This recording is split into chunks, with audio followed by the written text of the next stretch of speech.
Bonjour! Alors, à 2 jours de la Saint-Valentin, je ne pouvais pas passer à côté de ce sujet sur l'amour. Donc aujourd'hui, je vais vraiment t'expliquer comment j'ai vécu la Saint-Valentin au fil du temps, mais aussi le regard que j'en ai par rapport à l'amour, parce que ça a beaucoup évolué ces dernières années pour moi. Il y a eu pas mal de transformations en fait depuis que je fais de la psychogénéalogie, et donc je trouvais ça intéressant de pouvoir apporter ce regard où à la fois avant j'étais très ouais, la Saint-Valentin, c'est hyper fake, c'est que du commercial. Et aujourd'hui, je me dis, ok, il y a quand même cette trace d'amour derrière et ça peut être intéressant à investiguer.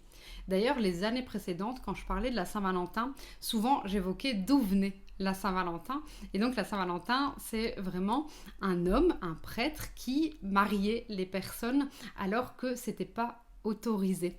Et donc c'est là où on a le lien entre Valentin et la fête qu'il y a aujourd'hui. Donc notre histoire, elle a toujours une importance vraiment intéressante par rapport à ce qu'on fête. Donc ça, c'est au niveau, on va dire, transgénération. Ça m'intéresse toujours d'aller voir d'où ça vient.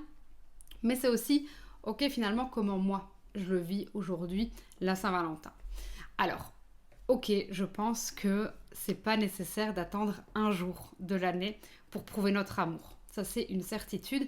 Et en fait, je vais même aller plus loin, c'est qu'en fait, il n'y a pas de preuve d'amour. L'amour, ça se vit, ça ne se prouve pas.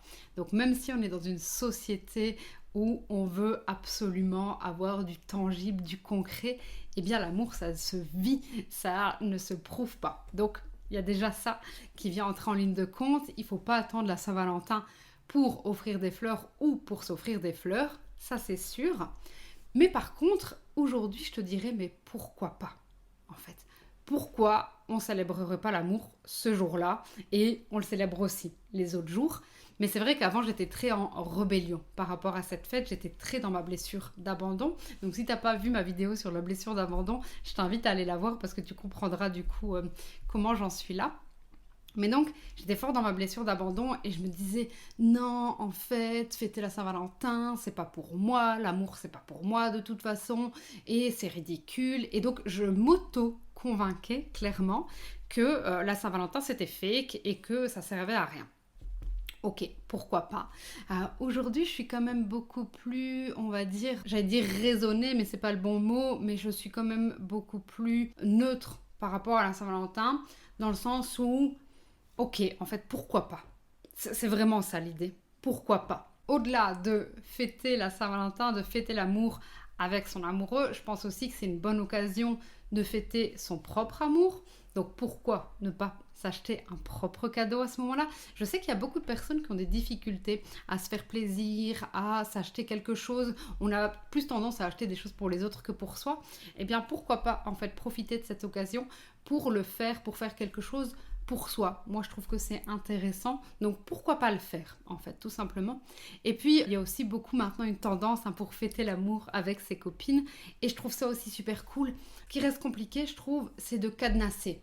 C'est l'amour propre, l'amour conjugal, l'amour avec les copines. Non, c'est la fête de l'amour au sens large, de l'amour avec un grand A et de l'amour inconditionnel, surtout. Et je pense que c'est là où ça a beaucoup changé pour moi, c'est que jusqu'alors, pour moi, l'amour, il était tout le temps vécu comme conditionnel.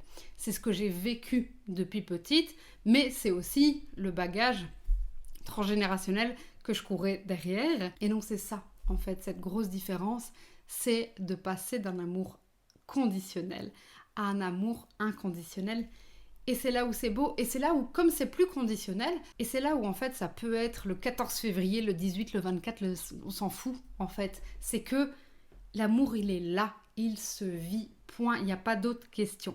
Alors je sais que c'est compliqué pour beaucoup d'entre nous, on vit vraiment dans une société où on est beaucoup dépendant affectif. On est dépendant affectif parce que la société nous conditionne aussi à ça au tout de suite, où on a besoin de ça. Mais est-ce qu'on pourrait pas juste pour la Saint-Valentin se dire ok, en fait tout est là, tout est juste et tout est parfait et on peut juste en profiter.